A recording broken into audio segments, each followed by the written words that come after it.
Hello, welcome to Keith's Broken Boats. Now I know the last few videos I've done hasn't really been very nautical, so I thought I'd better drift back into the boat thing, and I'll just show you a piece of equipment that the Avon Navigation Trust have asked me to have a quick look at. They've had it parked up for a little bit. They want me to recommission it so they can put it back to work. Now what I've got to show you is this. This is an 8-wheel drive skid steer Argocat. This one's actually called Ray. Now it is an amphibious vehicle, which means that these wheels it will drive on land through quite nasty muddy terrain, and it will also go in water.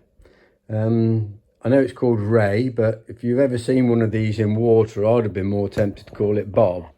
But there you go. Now this Argocat, I've just popped the bonnet off. This Argocat is powered by a 674cc V-twin Kohler engine. Okay, it produces around about 26 horsepower. Water cooled. There's the radiator for it. Down in there's the fan for the radiator, and that's driven off of a little V-belt there off the front pulley of the engine. Obviously that side's the front of the engine where the fan is. This side over here is the back of the engine where the drive is taken out, down there. That's basically down the engine there. This is obviously where the front cylinder is, where you'd fill it with oil. There's down there, that's the spark plug for the first one, petrol engine obviously. And then I've ripped a few panels out of it, and you can get into the back.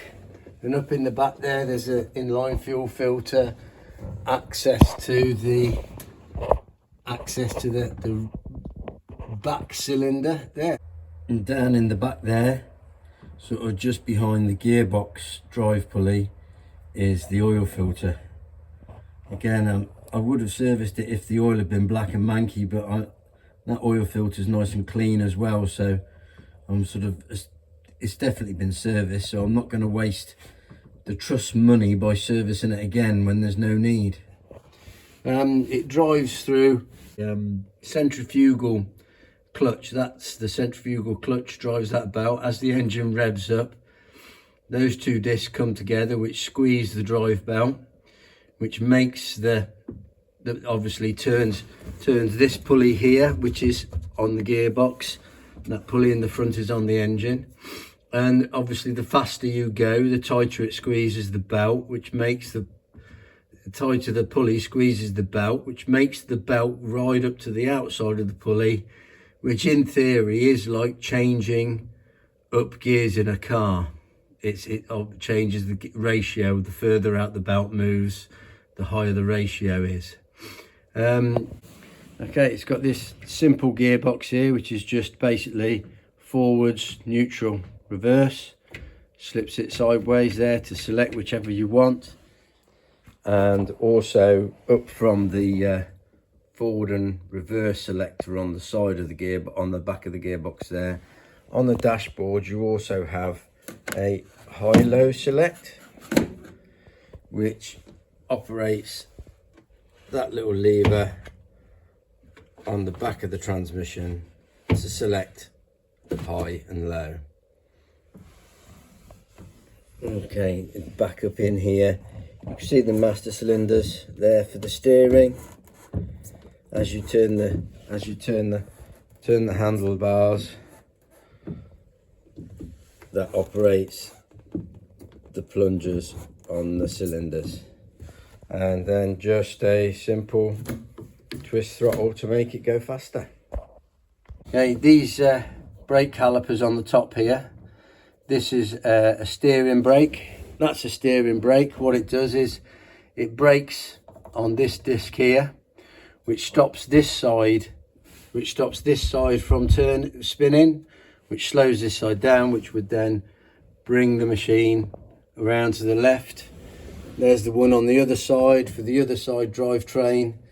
Those trains, if you turn the machine to the right, this brake will be applied, slowing down those wheels, making it turn to the white. This is why it's called a skid steer. It makes one side skid and the other side drives it round. Now it has got brakes, proper brakes. Those are those calipers down in the bottom. There's that one there. I've had a look at these. There's plenty of meat left on the pads in there, quite happy with that. And again, there's another one on this side, and that actually brakes the drive shaft which goes out towards the axles. Okay, so in there you've got the drive chains which come out to hubs which go through the hull down into each axle. So it is a proper 8-wheel drive. These chains, I'll be greasing all these up as I check it over and get it ready to work again. We go in the back. You can see that's the fuel tank there, and there's these. Each one of those is that's where a wheel is bolted on the outside. So I'm gonna have a quick look over it, check it over, and we'll see how we get on. On this little V-twin Kohler engine, the dipstick's down here. I'm just going to pull this out, have a look and see what sort of state the oil's in.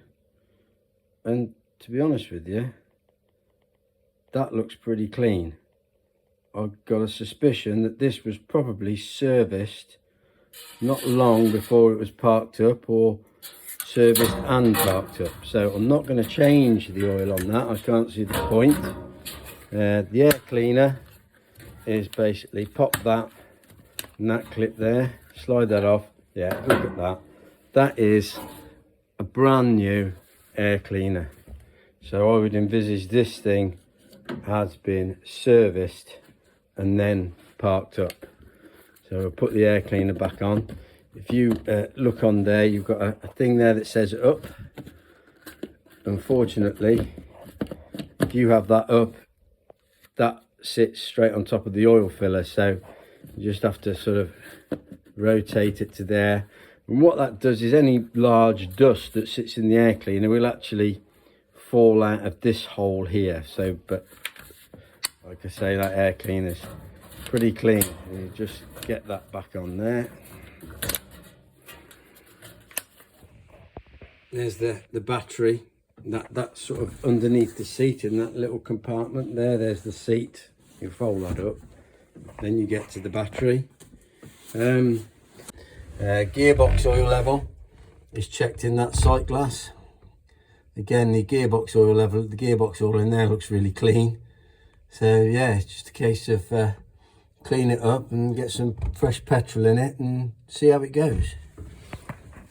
The handbrake is obviously, you've got a little lever here by the side of the seat, which is the handbrake, and that works on another disc right in the back there, and you can just see the caliper.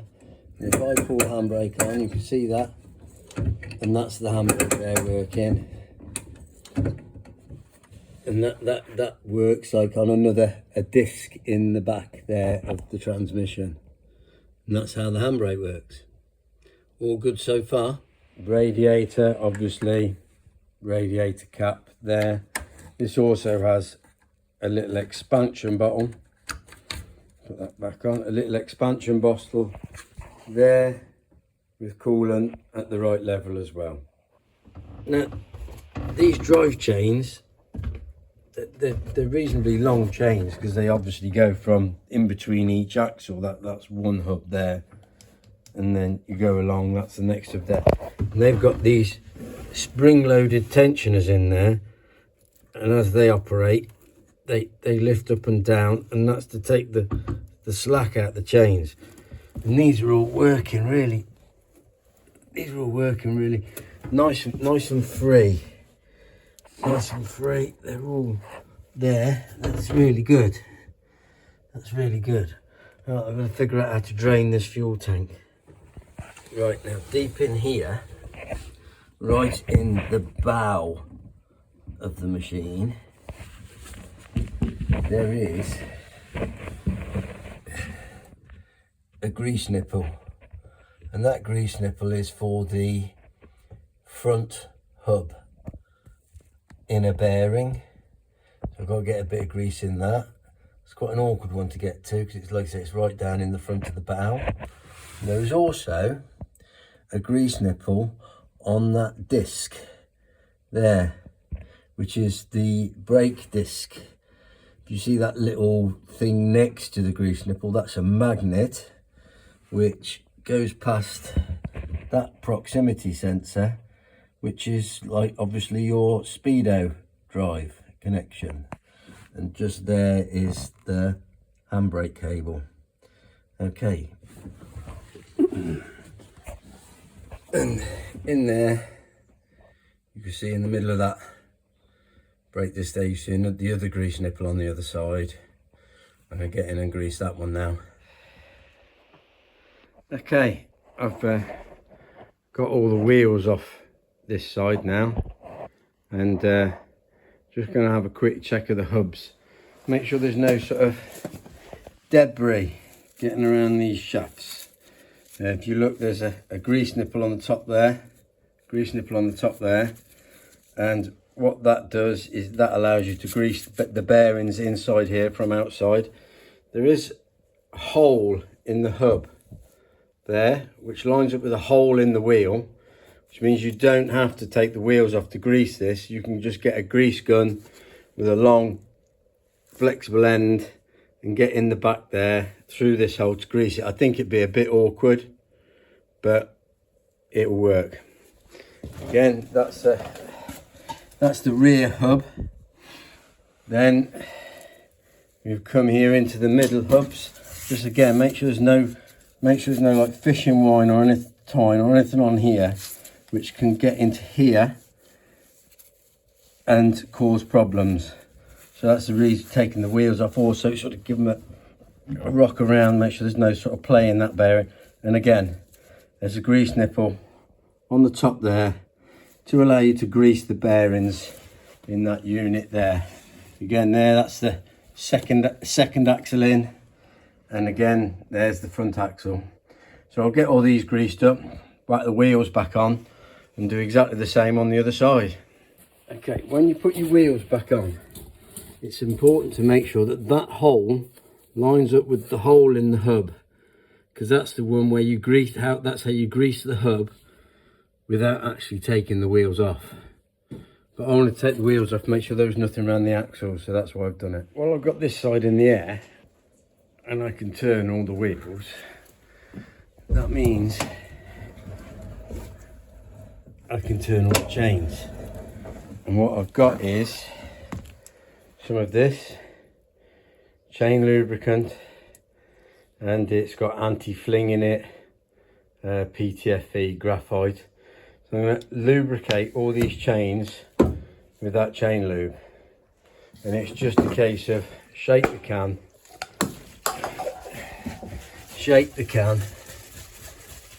and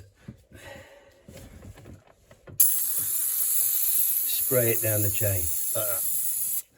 I'm going to go around, I'm going to do this, I can spin the wheels, I can get all around all of it, and I can get some of that in there. You can see that it's bubbling away, working its way into the chain. It's got anti-fling in it so it won't fly off everywhere, PTFE, and all good stuff. Okay, I'm using this siphon tool into the petrol tank to drain it. So I'm getting out all the old stale petrol which is in the bottom of that tank, and I'm going to replace that with some fresh petrol. And I think I'm going to put a fuel additive in it so as the petrol, to stop the petrol going off, and so it can be stood and not worry about having stale manky fuel. I think it's called a fuel stabilizer in the fresh petrol that I put in it. But like I say, so that's sucking out now. Okay, this is the fuel additive I'm going to be putting into it. There's enough in that little bottle to treat 80 litres. So I'm only going to be putting 20 litres in, so I shall use a quarter of that. Might be a bit more generous with it, won't do it any harm. And into the fuel to treat it, and that will hopefully stabilize it as well. So if it's stood, the petrol doesn't go off stale. And there you have it. That's the Avon Navigation Trust's 8-wheel drive skid steer Argocat. Now this is ready to go back into work. The only thing I have got to do is now, unfortunately, get my dad off of it so they can have it back. If you like this video, I'd just like you to say give us a thumbs up. If you haven't subscribed already, there's plenty more to have a look at, so you could subscribe as well. If you know anybody interested in this sort of content, share it with them. In making this video, I would also like to thank the Avon Navigation Trust for allowing me to post this video of their Argocat. Thank you very much. Thanks for watching. Don't forget, thumbs up, subscribe.